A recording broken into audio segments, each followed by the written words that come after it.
بسم الله الرحمن الرحيم. السلام عليكم ورحمة الله وبركاته. بشرح لكم اليوم طريقة كيف تنقل شارتاتك من جهاز إلى آخر في حال عملت فورمات أو في حال أنك تبغي تنقل شارتات معينة، أنت عامل تحليل معين في منصة معينة إلى منصة أخرى.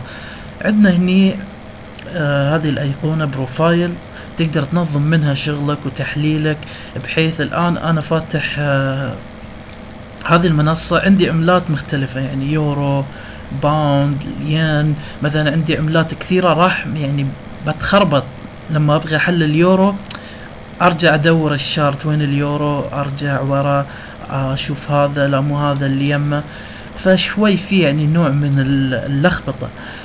فهذه الخاصية جدا جميلة تنظم لك شغلك. مثلا الحين انت تبغي تحلل اليورو، يكون عندك بروفايل انت مسميه فقط يورو، فترجع امامك فقط شارتات اليورو، تحليلات معينة انت حاطها بمؤشرات معينة انت تشتغل عليها، او مثلا تبغي تحلل الباوند، تروح الباوند فقط يفتح لك الباوند.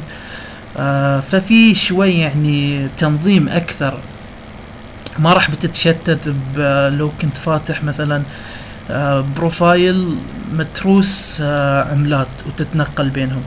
فالطريقة اللي انت كيف تسوي فيها الشارت هي بسيطة. الحين انت فتحت البرنامج، اختار العملات اللي تبغيها، مثلا الباوند،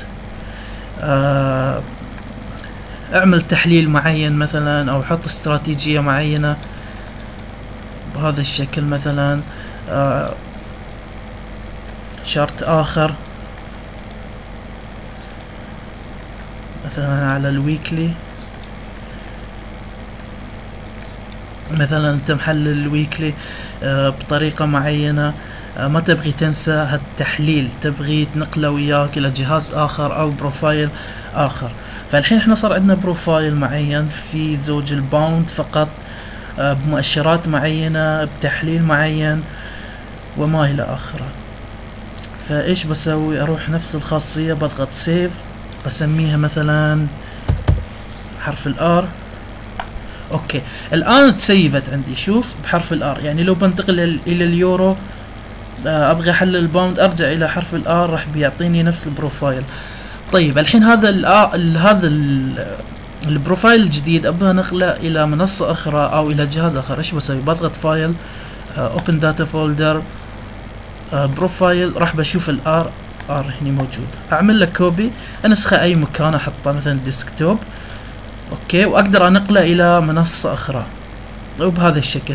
مثلا انا عندي من قبل هني الباوند، شارت مخصص للباوند، كيف احط هذا البروفايل الى المنصة الجديدة اللي ابغى اشتغل عليها؟ اضغط فايل، اوبن داتا فولدر، نفس الشيء، بروح بضغط بيست وخلاص بسكره واطلع من البرنامج، ادخل مرة ثانية